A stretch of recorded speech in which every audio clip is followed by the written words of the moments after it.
I always found that it's very important where if you want to lean into the PE world and focus on that, the packages are different. The targets are different, right? You want to lean into top line gross revenue and the margins and where they can find value or where they can create value. Sure. Whereas if you're going to a roll up, it's all about market share and franchise value, and you lean into that. So it's almost as if when you work with a broker and you think about it intelligently, you want to almost fixate on a certain category, right? And if you do pray and spray like you suggested, there are damages to your market awareness, right? Clients, of course, employees. And then if you don't, and it's almost like once the cat's out of the bag and you don't get the valuation you want, it's hard to pull that back. Oh, absolutely. You are dead in the water for a while. Yeah. So that's why preparation is critical. I love that. So now let's shift gears a bit. We just have a few minutes left. I'd love to talk a bit about everyone's favorite word, taxes, right? So when we think about selling a business, just an ultimate monetization, right? A transaction. Right. What should we consider as it relates to taxes, especially with retirement on the horizon?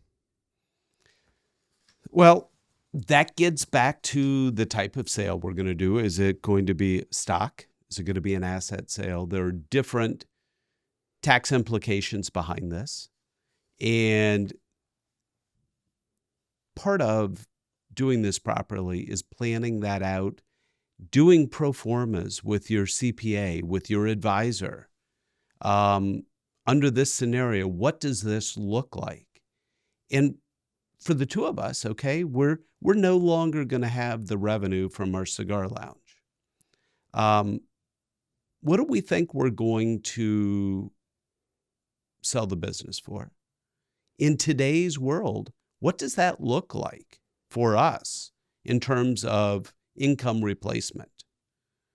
And sometimes it's fantastic. Other times it's a bad time. And you have single period, if you will, sale and reinvestment risk. We're picking a single point in time. Think about, we're selling a house, right? We're selling a house right before COVID, and it was $1 million.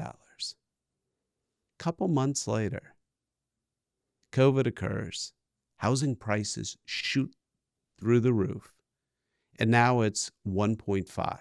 It's a 50% increase just in a couple months. Well, that knife cuts both ways. So, and that's where a staggered sale can be very attractive for people so that you can mitigate and really be mindful of the tax implications.